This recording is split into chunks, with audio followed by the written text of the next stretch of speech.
हमके आशा ना पूरा विश्वास बा तो कि जरूर पसंद आई। लेकिन कजरी के लाइन में कैसे मास्टर संकेत करते अरे तब करके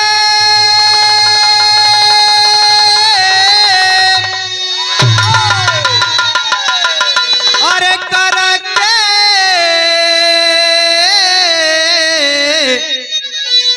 अरे करके ना हो अरे करके हो करके हो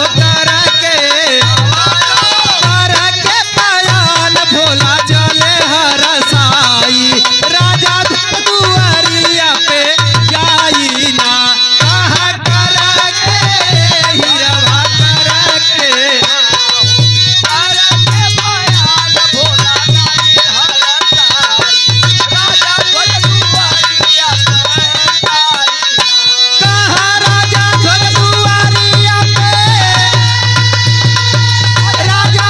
दुआरिया पे जाई हिरवा राजा दुआरिया पे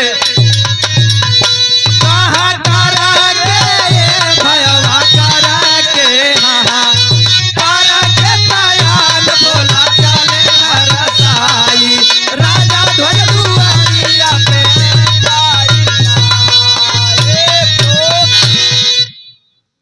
करके पयान भोला चले हर साई राजा दुआरिया पे जाई ना।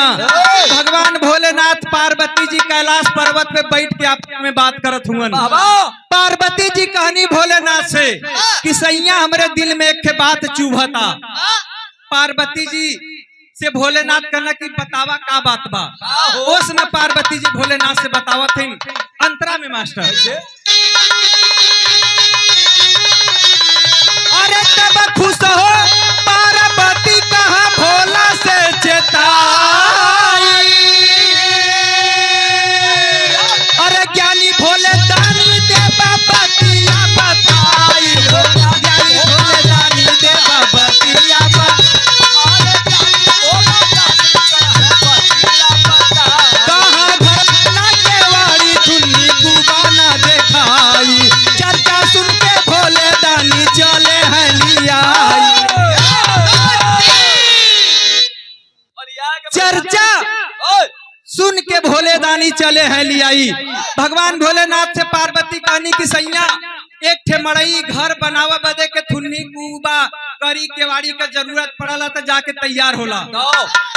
लेकिन ये तनी बड़ी आकाशबाई कैसे रुकल है स्वामी हमें इतने जाने के बाद ढेर नहीं भोलेनाथ का न बस इतनी से बात बा तो कहना कि तो के बताई का आवाज चला हमरे संग में चल के दिखा दे। उसमें भोलेनाथ लिया के पार्वती जी के चलल हुन कवि जी तेरी के भाव लिखल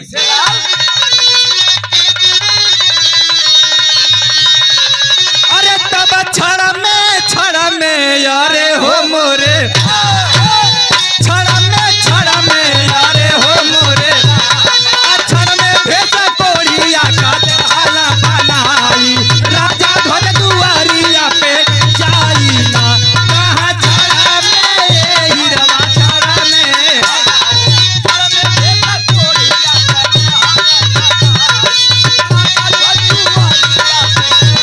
कहा राजा ध्वज दुआरिया पे जाई हिरवा राजा ध्वज दुआरिया पे कहा छड़ा में ललवा छड़ा में छड़ में भेसा कोड़िया काले हाला बनाई राजा ध्वज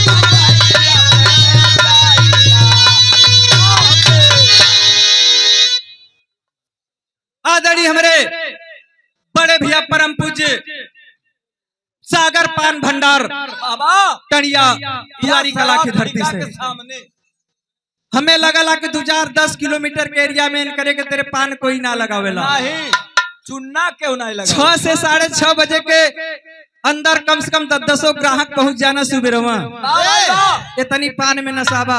कवि जी एक मिनट हम कुछ बोला पाँव छू के पूरे पार्टी से पलक बा आशीर्वाद का कामना बा। सुन लाऊं ना का कहा भैया भैया कलन खा तू विकलांग होगा, भगवान न कर तोरे घर में कोई विकलांग हो। अगर विकलांग जे हो जाए विकलांगता का दशा हम जानत थे ना। पूछ लिया बोले के पहले सोच लेवल कैली बड़ी ताना मेना सुना के मिलल बाबू बच्ची के। हाँ अपने दिल की बात आज बोले के पहले ओके समझे के चाहिए। ये तीसरा प्रोग्राम हमारा आपको होला। हम तो विकलांग पैदा हुए तब कहिला पैदाइश से विकलांग हाँ कलन हम थोड़ा कलन है। लेकिन कहना बा कवि जी टेरी के भाव लिखलन। भोलेनाथ लिया के पार्वती जी के चलल हुवन अब बदले लेकिन कैसे अरे तब छड़ा में ये भैया छड़ा में ये हीरावा छड़ा में भेस कोढ़िया काले हाल बनाई राजा धर दुआरिया पे जाई ना कहा छड़ा में ये हीरावा छड़ा में कोढ़िया काले हाल बनाई कहा राजा धर दुआरिया पे जाई ये हीरावा राजा धर दुआरिया पे कहा छड़ा में ये हीरावा छड़ा में हाँ।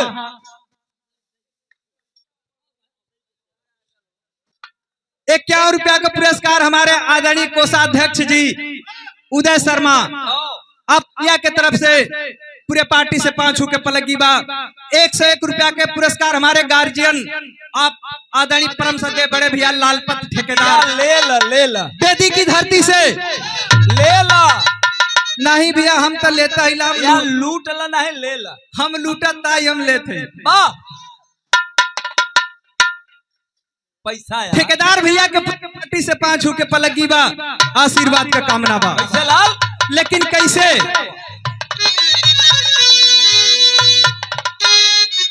का रे बच्ची हेलो सही हो हेलो सही हो कवि जी तेरी के भाव लिखलन। अरे तब छड़ में ये भयवा छड़ में ये हीरावा छड़ में भेस कोढ़िया काले हाल बनाई राजा धर दुआरिया पे जाई ना कहा छड़ा में ये हीरावा छड़ में भेस कोढ़िया काले हाल बनाई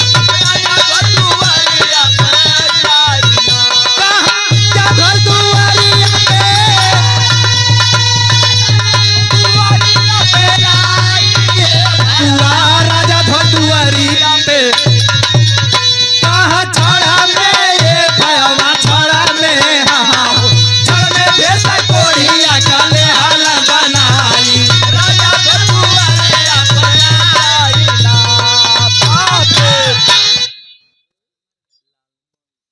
छड़ में भेस कोढ़िया काले हाल बनाई राजा ध्वज दुआरिया पे जाई ना। ए भा पे आदरणीय परम सत्य हमारे गार्जियन आप लालमन बनवासी या कजरी का प्रोग्राम बड़ा बिहड़ करावल खानपट्टी की धरती से हर साल विश्वकर्मा पूजा के करावल वाह भैया वाह इस साल भी शायद विश्वकर्मा पूजा के 90% प्रोग्राम कैंसिल रहल लेकिन भैया के प्रोग्राम हमने कैले या रही जबरदस्ती इतनी व्यवस्था कैले ना जबरदस्ती पूरा फेंक देना हिला में अपने घरे में कल जितना ये अथुआ रहल सब बिछवा दे एकदम एकदम बहुत प्यार दुलार मिलेला पूरे पार्टी से 5 छू के लगी बा और ₹101 का पुरस्कार या भैया पैसा दा तो नाम बता के जाए अच्छा अच्छा प्रेम कुमार पटेल उर्फ पप्पू आप या ठेकेदार कोलंबर के बहुत बढ़िया ठेकेदार। अच्छा भाई के तरफ से ₹101 का पुरस्कार पूरे पार्टी से पलगी बा आशीर्वाद के कामना बा। वाह पैसा दे इधर आशीर्वाद तू ले लिया हाँ तो वही के देता है।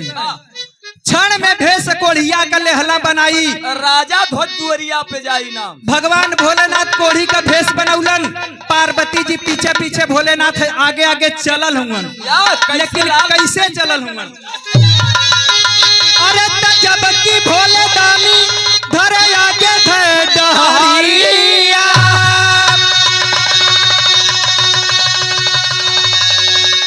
हमारे परम पूज्य आप गार्जियन अध्यक्ष साहब गोविंद यादव, हमने का जहाँ प्रोग्राम होला भैया का गाड़ी साथ में जाला, फ्री में जाला, इतनी प्यार दुलार सम्मान मिलेला।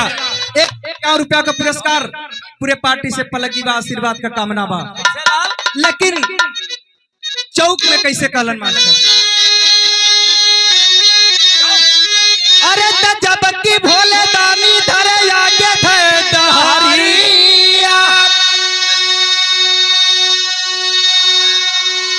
अरे झंझ पार्वती झरझर पारा से नजरिया, झरझर पारा से, अरे झंझ पार्वती झरझर पारा से नजरिया, आज भोला पहुंचे राजा ध्वज के नगरिया, हाथ से लगाए या संझन गुजरिया, ठाठ से लगाए आसन झंखली गुजरिया। भोलेनाथ आगे आगे कोढ़ चुवत बा, पीछे पीछे पार्वती जी पहुंचना राजा ध्वज के नगर में। महल के कुछ दूर एक बगीचा रहल, वही बगीचा में आसन लगा लेलन भोलेनाथ, लगा के बैठल हुअन, माछी अपने अचरा से पार्वती जी हाँखत है, भोलेनाथ आराम से बैठल हुआ। वही समय ये पंचो राजा ध्वज के चौथे पन में भगवान एक औलाद देले रहलन, वही बेटवा का राजा ध्वज जन्मदिन बनावत हुआ। लेकिन कैसे बर्थडे,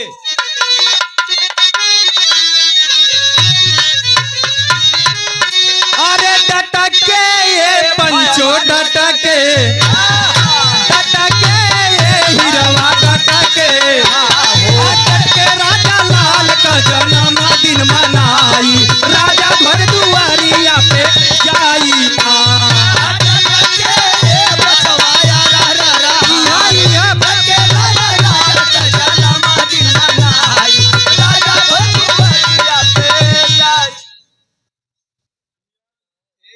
बहुत ही सम्मान भरा प्यार दुलार पुरस्कार, प्यार भरा पंखुड़ियों से सुंदर पुष्पहार, 501 रुपया का पुरस्कार। या युवा प्रधान वर्तमान प्रधान ग्राम सभा बेटी की धरती से कमलेश यादव, आपके तरफ से 501 रुपया का पुरस्कार।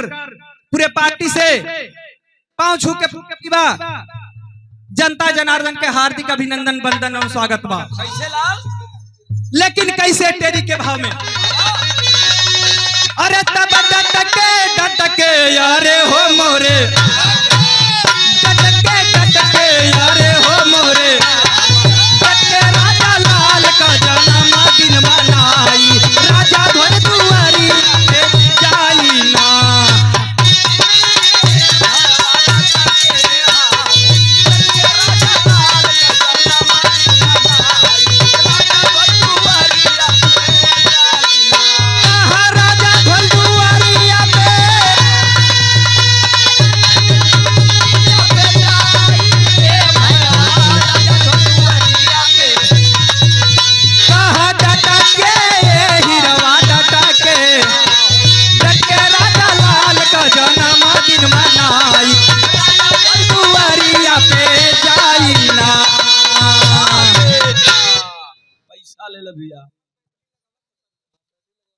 बैटरी लगा दे बच्ची ना, दूसरा रोता देता।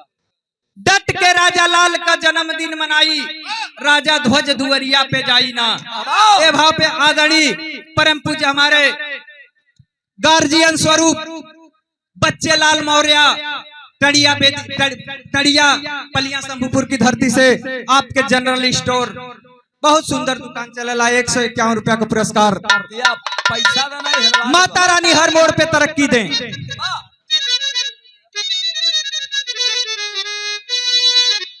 महेश यादव आप अध्यक्ष साहब, देखात ना हुआ बस उनकर पुरस्कार आवा था, वो देखेबे न करी है।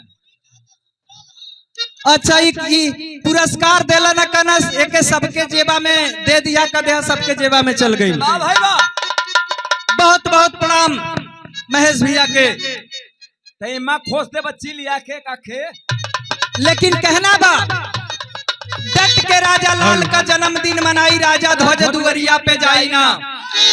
जौने समय भोलेनाथ पहुंचल हुआ राजा ध्वज के नगर में, वही समय महल के अंदर अपने बेटवा का जन्मदिन मनावत हूँ।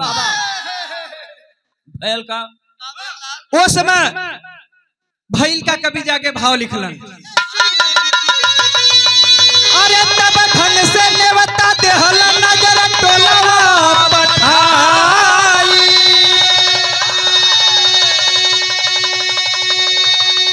अरे तुरता पर जात जात तारे गइले जात जात तारे गइले। आखे करो के सेवा सब कर कैला मन लगाई। दरबारी से कहला राजा बतिया चेताई। दरबारी से कहला राजा बतिया चेताई। राजा साहब के महल के अंदर हंसी खुशी एकदम माहौल बनल बा।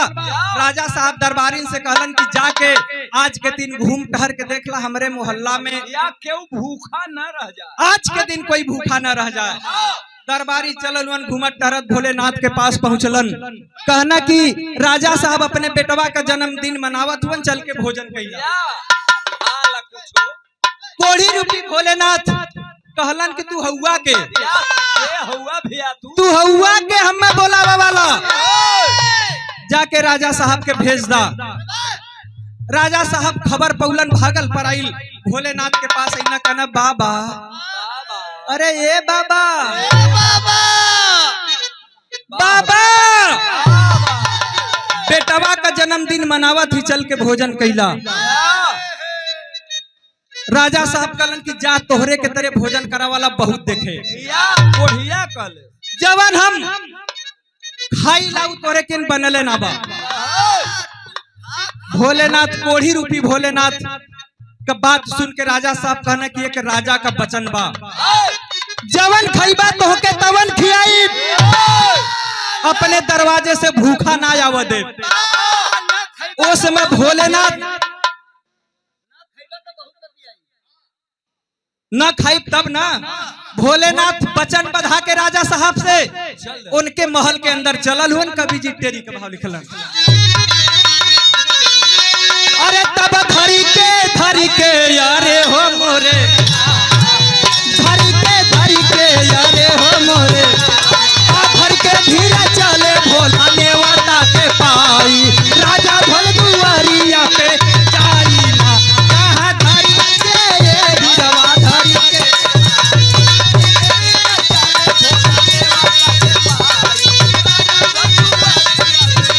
कहाँ राजा भोल दुआरिया पे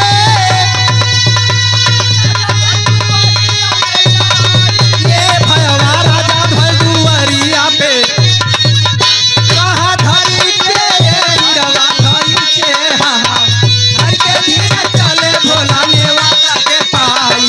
राजा भोल दुआरिया पे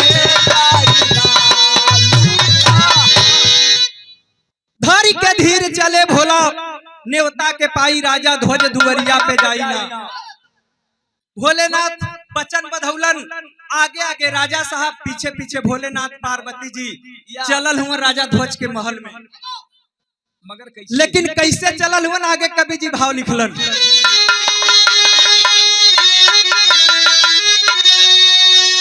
अरे त निश्चय भोले दानी चल आगे धय डहारी।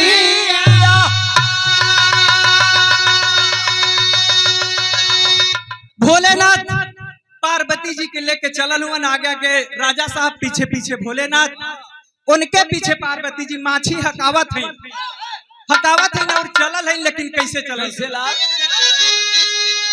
निश्चय भोले दानी चल मन मुस्काई।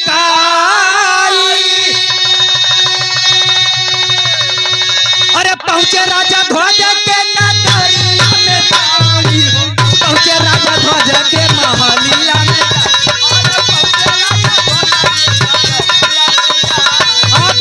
राजा ध्वज भोजन देहल लियाई। बतिया सुनता भोले दानी हरसाई। बतिया सुनत भोले दानी हरसाई। भोजन लिया के देहलन, महल के अंदर बैठौलन, टेबल कुर्सी पे भोजन लिया के देहलन। भोलेनाथ कोढ़ी रूपी कहना ई का एके हटावा मेरे सामने से। राजा साहब कहना तब का खैबा हम खून पीला खून केथुआ कलाल मच्छरे का केहू का राजा साहब कहना कि ए बेटे ए बाबा मारब जौन फाइट की लहू फेंक देबे या का खैबा पैसा लेला आदरणीय हमारे धर्म के भाई आप भैया लोग सब कोषाध्यक्ष उदय शर्मा के आप छोट भाई भैया लाल शर्मा भूतपूर्व बीडीसी और हमारे लगोटिया यार आओ, संगे पढ़ले हम का धिया जी जी जी भैया प्राइमरी स्कूल में हमने संगे पढ़ा या था। क्लास फेलो पूरे पार्टी से पांव छू के पलक की बा आशीर्वाद का कामना बा जनता जनार्दन के हार्दिक अभिनंदन बंदन स्वागत बा कहलन राजा साहब की तब का खैबा या भोलेनाथ कोढ़ी रूपी भोलेनाथ कहलन कि अगर के हम खिया वही चाहत हुआ तो जौने लड़का का जन्मदिन मनावत हुआ वही बेटवा के काट के बोटी बोटी मांस पका के हमके देवा तो खा बना तो चल जाई। इतनी बात पंचो जब राजा साहब सुनलन बगल में रानी साहिबा खड़ी है पैर से जमीन घिसक गई। राजा साहब से रानी वही लगवा खड़ा होके कहलिन कि ये सैया ये कोढ़ी का बात मत मनिहा ये स्वामी इतना दिन के बाद तो भगवान हमनी के गोदी में एक औलाद देहलन लेकिन एकरा कहले से ये बचवा के हमसे दूर मत करिहा। एक लाइन गीत लगल मास्टर एठियन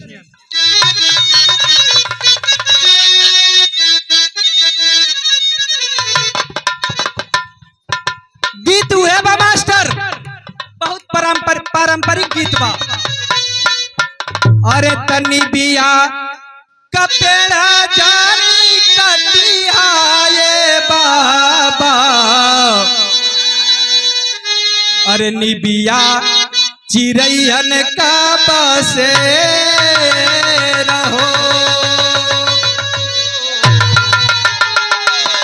लेकिन राजा और रानी आपस में बात करत हुवन वो कोढ़ी का बात सुन के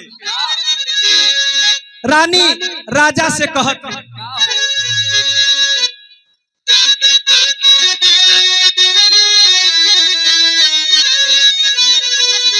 अरे त सोचा ल राजा सुन के कोढ़ी का बयानवा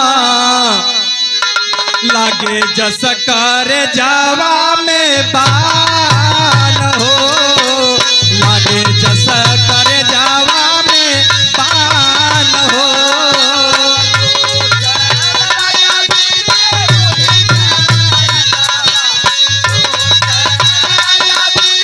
कोढ़ी का बयानवा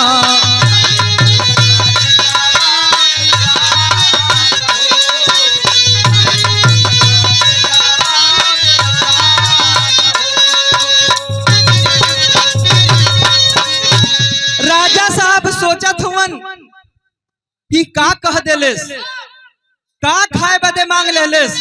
रानी राजा से कहत हईन वही राजा के पजरे खड़ा होके राजा साहब से एक बात कहने की ये सैया हमार बात सुना।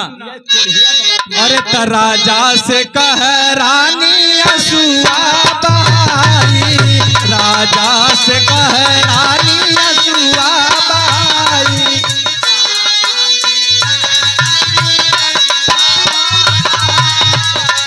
हौसिला यादव आप बड़े भैया चाय की दुकान आपके तरफ से ग्राम सभा बेदी की धरती से 101 रुपया का पुरस्कार माता रानी हर मोड़ पे तरक्की दें।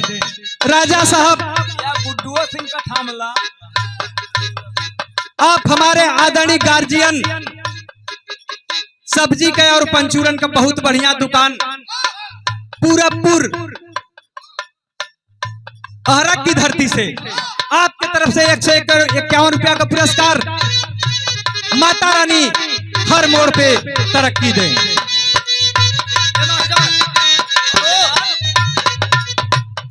एक दिन हम गुड्डू भैया के दुकानी गए अच्छा भैया भैया ना रहना भौजी रहली सब्जी के जरूरत रह हम और जब हम पहुँचे हमके भौजी कौन कौन सब्जी है तब बतावत है इनका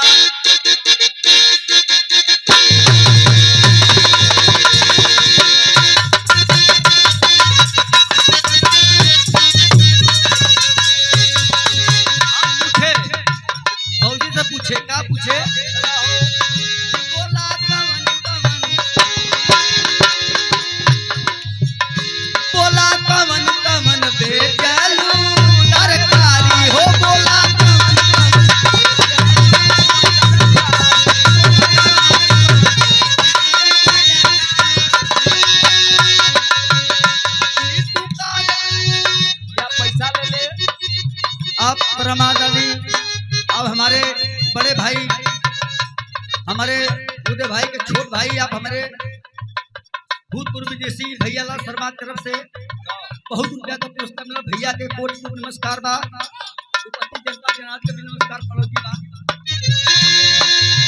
ये बोला कवन कवन भौजी से हम कहते हैं बोला कवन कवन देखल तरकारी हो, बोला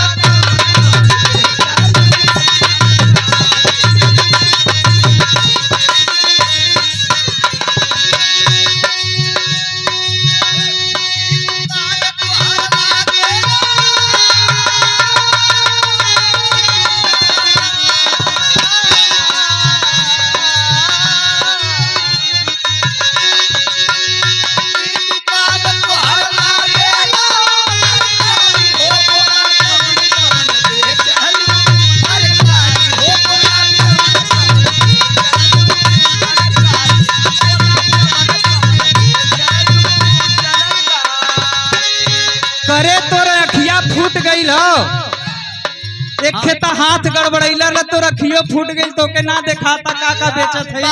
यह बटिया भौजी हमसे करे फुकौना, जब वो ना रहतन घरे तक आके ऐसे अंडा मंड बोला ले दुकान लगल हो।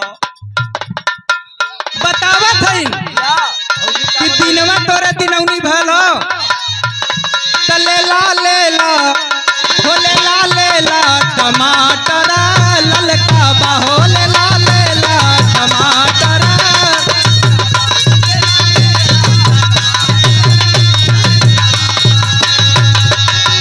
दयालु गोल गोल हो, आलू गोल गोल भंटा है ललका बा, दयालु गोल गोल भंटा है ललका बाहो, लेला टमाटर ललका बाहो, लेला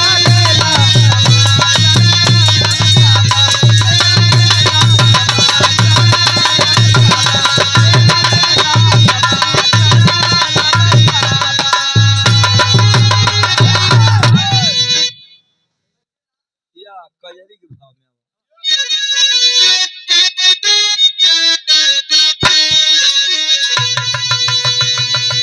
काहे संकल हुआ।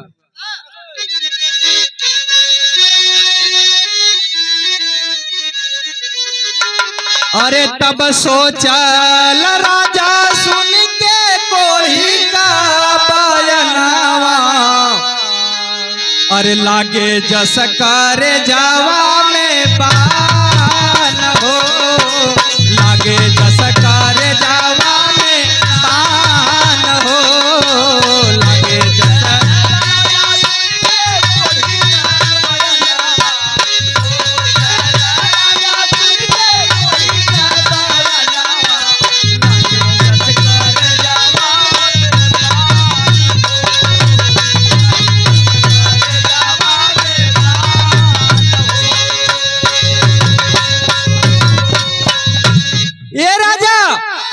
स्वामी एक कोढ़ी का बात मत मनिया, हमनी के इतना दिन के बाद तो एक औलाद है ना प्रभु गोदी में, एकरा कहले से हमनी से दूर मत करिया।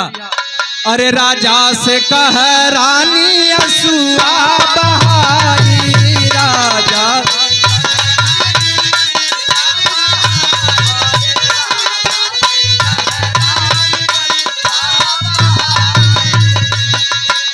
कैसे सुगनावा के देबाया लगाई, कैसे सुगनावा के देबाया लगाई।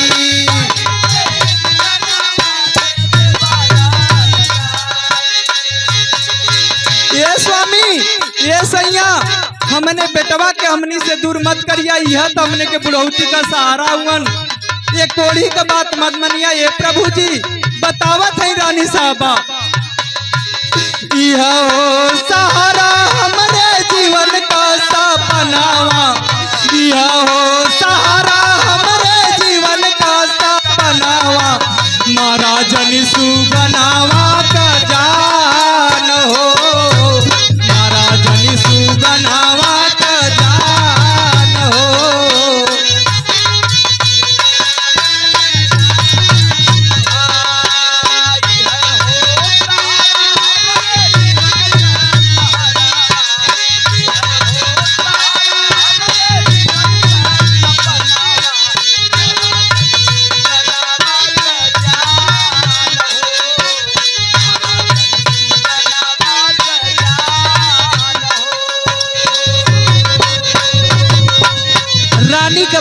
सुन के राजा के तीर की तरह कलेजा में लगल है पंचो।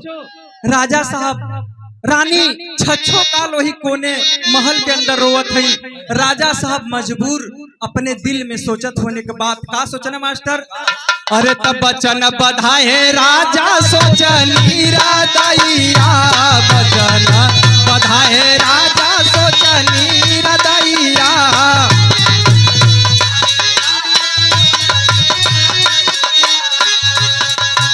हाथ में कटारी लेके बनला मुदैया, हाथ में कटारी लेके बनला मुदैया।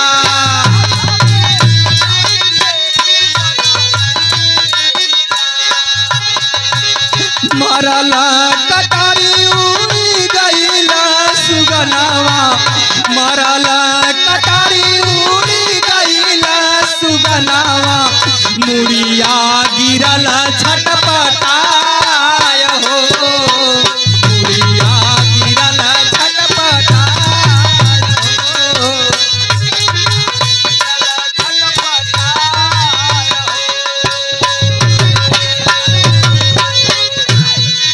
राजा साहब रानी के बात के ना मन है पंचो।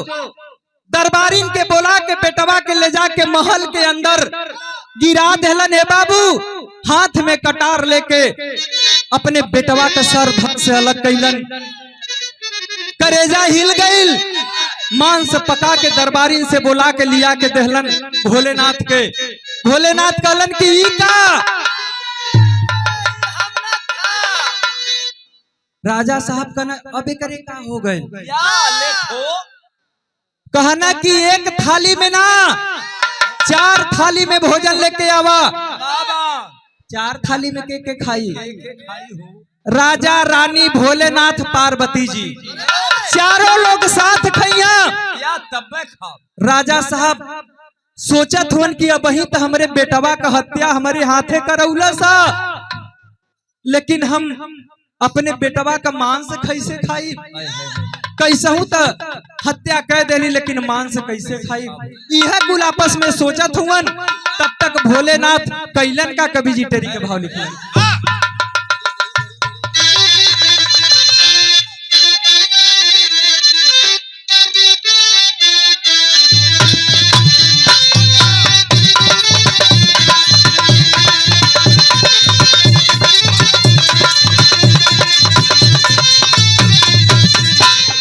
अरे तब भोजन भोजन यारे हो मोरे, भोजन भोजन यारे हो मोरे। भोजन कर भोले दानी बैठा मुस्काई, राजा ध्वज दुआरिया पे जाई ना।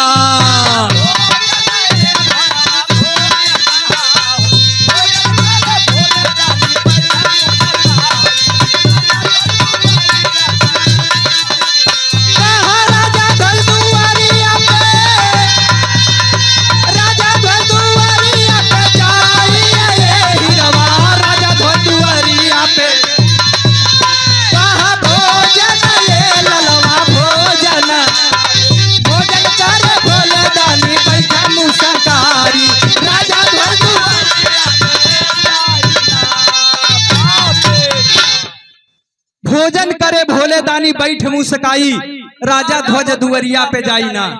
भोलेनाथ हाली हाली 2-4 कवर खैलन, कुल खनवा वैठन छोड़ के निकल गई ना महल के बाहर। पार्वती जी बिना खैले पीछे पीछे भागल जाते।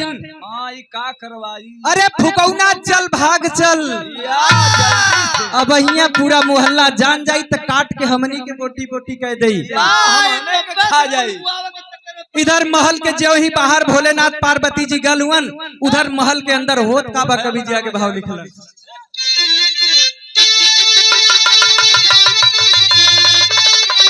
अरे तब महिमा भगवान का हरसाई, अरे यारो सोरा नगर में भाई हो, यारो सोरा नगर में, अरे यारो कहरो लाल पलन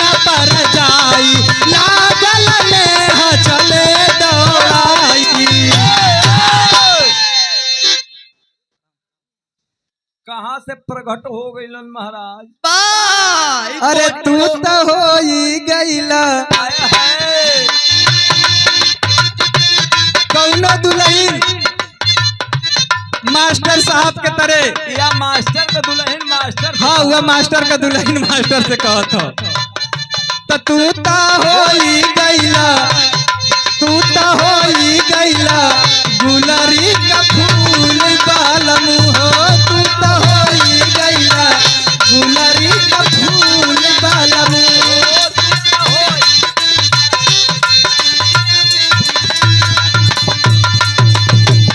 कवन हो कवन हमसे भइली बड़ा फूल बालम हो। कवन हमसे भइली बड़ा फूल बालम।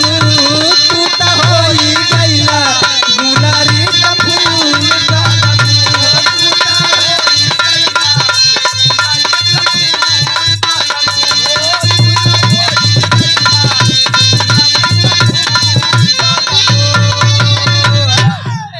एक से एक रुपया का पुरस्कार हमारे गार्जियन आप आदरणीय तेज बहादुर मास्टर साहब हमारे हारमोनियम पे संगत करते हैं। आप या प्रधान क्या रहलन? चुप्पेपुर की धरती से हमें शंका हुआ रहला मास्टर साहब आओ। कि लगा था कौनो दाल में काला है, यही से यहाँ से दूर चल गईलन है। पूरे पार्टी से 5 छू के पलक बा आशीर्वाद का कामना बा। 51 रुपया का पुरस्कार आदरणीय हमारे अध्यक्ष साहब महेश यादव मैजिक वाले। या कला दोहरा दे। ठीक है भैया, भाई दोहरावा का क्षमता बा। या पहरावा बना। कहबा तो तेहराऊ देवला इतना क्षमता भाई हो हमरे पल्ले। कैसे? लेकिन कहना बा हो तू ता हो ही गईला, हो तू ता हो ही गईला गुलरी का फूल बालम हो। तू ता हो ही गईला गुलरी का फूल बालम। अरे तू तो हो ही गइला।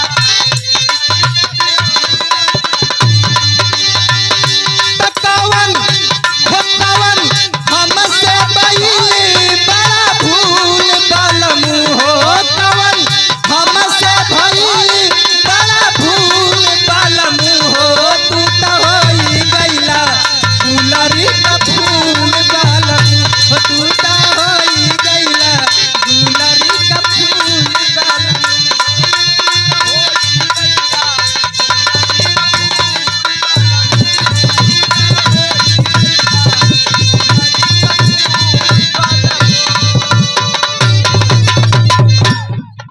ई गीत अपने मास्टर साहब के याद में गौली है हम।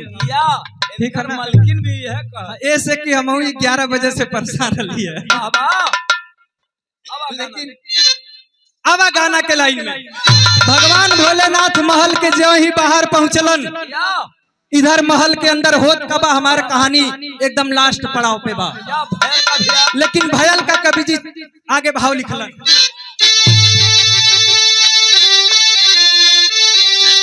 अरे तब महिमा भगवान का हरसाई।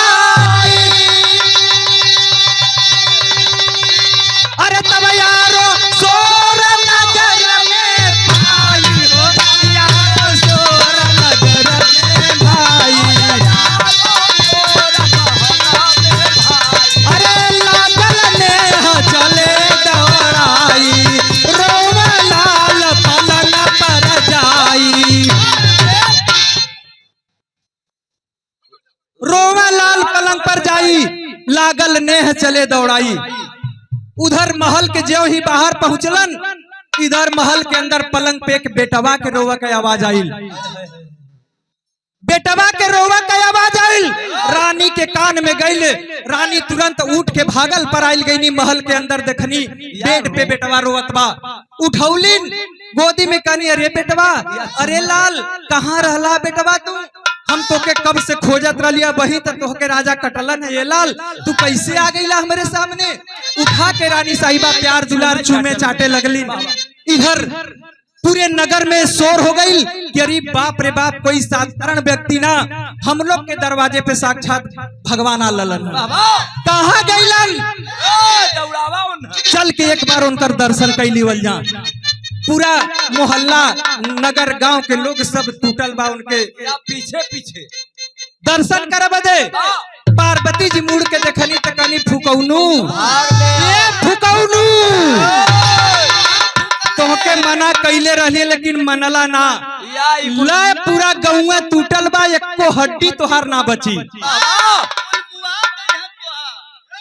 एको हड्डी ना बची रानी साहिबा पीछे पीछे भोलेनाथ आगे आगे पूरा गांव मोहल्ला के लोग घेर लेलन दौड़ा के घेर ले ले कोई हाथ जोड़त बा कोई पैर पड़त बा कोई जय जयकार लगावत बा या केहू दंडवत प्रणाम करत हो। राजा साहब कहलन कि प्रभु जी आप हैं कौन अपने दर्शन के एक बार दिखा दे भोलेनाथ अपने साक्षात रूप में अइलन बाबा राजा साहब दर्शन पा के रानी राजा धन हो गईलन जय जयकार लगौलन राजा साहब से भोलेनाथ कहने की जा अपन राजपाट संहारा राजपाट देखा या तोरे राजपाट में कोनो तकलीफ दुख न होई हम फकीरन का कवन स्थान बा पार्वती जी के लेके कैलाश पर्वत पे गईलन पार्वती जी से कहलन कि और कुछ जनबू की तोके जान गईलू कि और कुछ दिखाई और कुछ जनबू पार्वती कहनी ना स्वामी या हम समझ गई हम इतना में हम समझ गई अब एकरे आगे हमके कुछ ना देखा के बा फिर मत समझावा भोलेनाथ कहलन कि यही सत्य का देन बा की आकाश टिकल बा जौने दिना यह सत्य का पड़ला भारी हो जाई कि पृथ्वी परले हो जाई आज भी यह सत्य का पड़ला भारी बा यही सत्य के बल पे ये आकाश टिकल बा हमरे गाना का आखिरी लाइन गुरु घराने का परिचय